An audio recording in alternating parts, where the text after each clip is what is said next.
So today is day one of our cross-Canada trip, and we're starting in Cape Spear, Newfoundland. And just like that, we're off. Alyssa and I are going to spend the summer visiting each province, looking for the hidden gems, the animals, and the physical geography of each province. Join us as we explore Canada.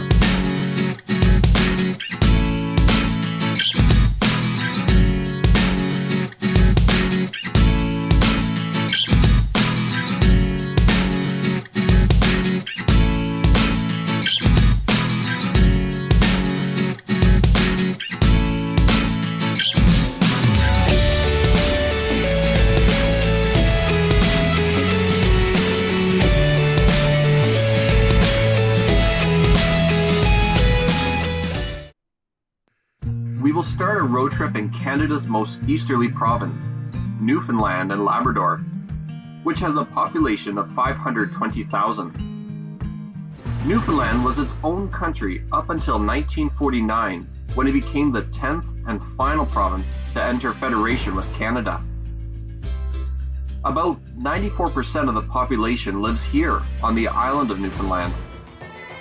Newfoundland may not have deer, skunks, porcupine, snakes, or even crickets, but it makes it up with puffins, sea lice, and the highest concentration of moose in the world. With dramatic coastlines, sweeping barrens, thick boreal forests, fjords, and 3 national parks, Newfoundland is anything but ordinary.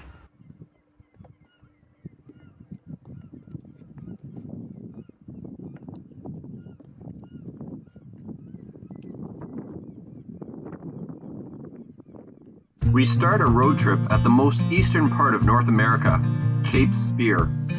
You can come here to be the first to see the sunrise, or just watch the whales or icebergs that are seen right from the shore.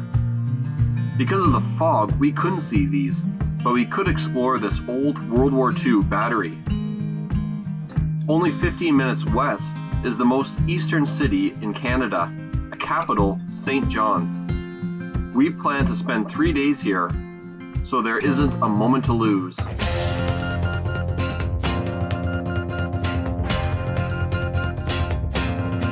I've got a smile on my face and I've got 4 walls around me. I've got the sun in the sky, all the water surround me. Oh, you know, yeah, I win now, sometimes I lose. I've been battered, but I never bruise. It's not so bad. We had a blast exploring and photographing this beautiful city of 108,000. Our biggest issue was all the fog St. John famously has 126 days a year. This morning, we're going to Bell Island, just a short drive from the city.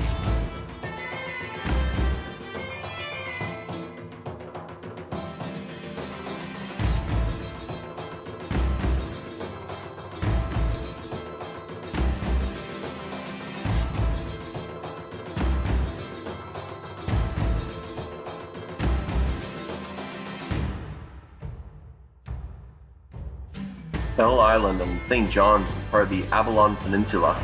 There's so much you can see in just a short drive.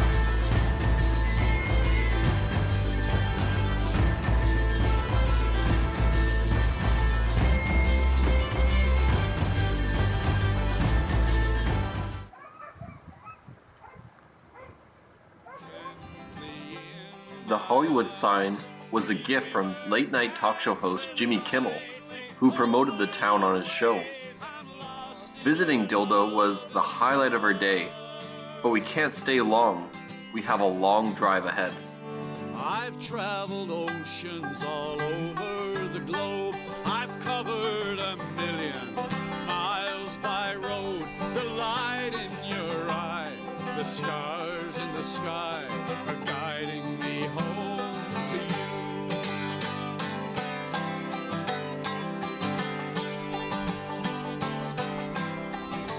So here we are at the Canadian-France border crossing.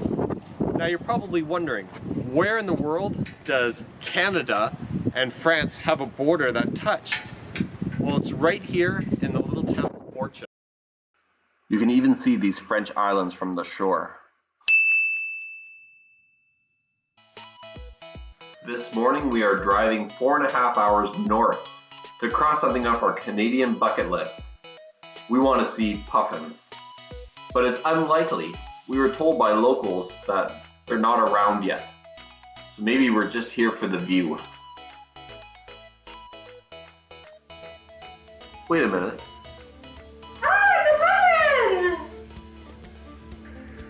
It actually didn't take long for these shy birds to come out, and it was worth every effort to see them.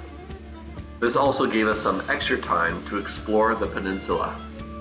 There's no place I would rather be than here in Newfoundland. Yep.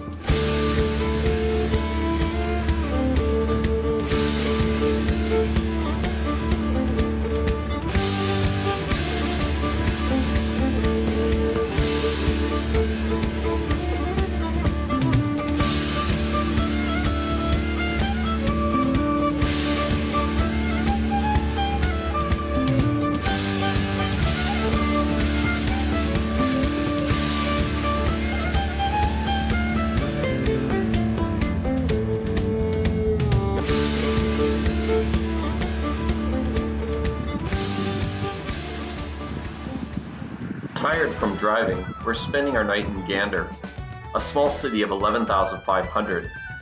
In the morning, we learned the impact this small city has had on the world. Most famous is the Gander Airport.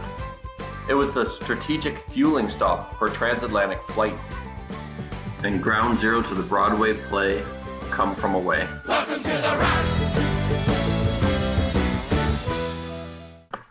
Now, every place we go, we make sure we visit a local museum. We chose to see the Boyd Cove Beothic Interpretation Center. Imagine, a now extinct people. The Beothics once had a village right here in Boyd Cove. There's a nice 1.5 kilometer trail to see the outlines of the Beothic houses. Just look how excited I am. We're on our way to the Beothic village archaeological site where Shauna Divot would have been, maybe even lived. What an amazing place this turned out to be. And we have time to visit one last attraction before we end the day.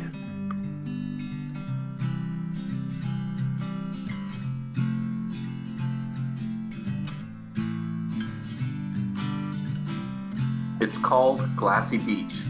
It's a local secret and it's really cool. Alyssa loved it. Just don't tell anyone the glass is there because the site was a former landfill. Oh, and don't be this guy. Leave the glass for the next travelers.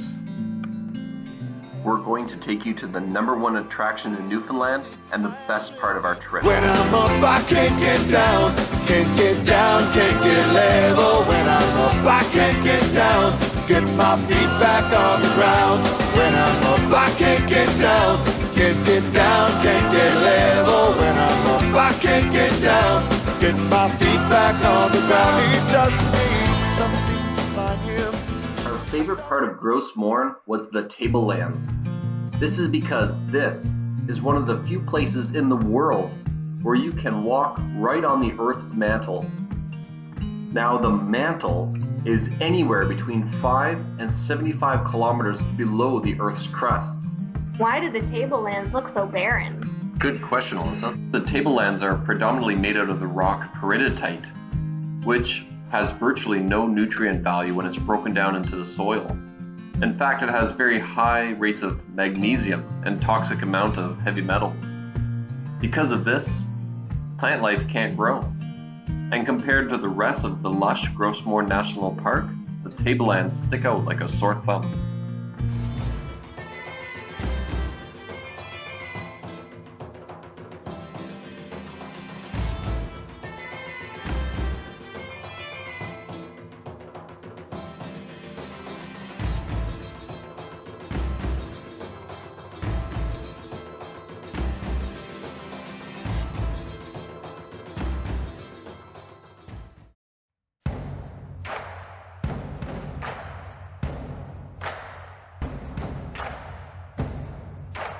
L'Anse Meadows is the site of an 11th century Norse outpost and is the first known evidence of European presence in the Americas.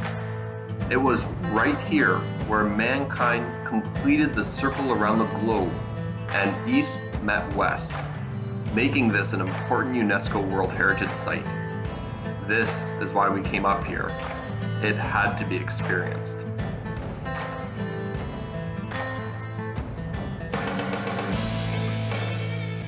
Our last stop is Corner Brook. It has a population of 20,000 and the second largest population center in the province. I've gone out early this morning to explore. It's about 7 a.m., a little too early for Alyssa. I'm on this hike to see a great view of the city. As you follow us, you'll see just how obsessed I am with skyline shots. Today is our last day in Newfoundland. We need to head south to catch our ferry at Port aux Basques. It will take 7 hours for the ferry to reach our next destination, Cape Breton, Nova Scotia. We're so excited for what's coming. We'll meet you there.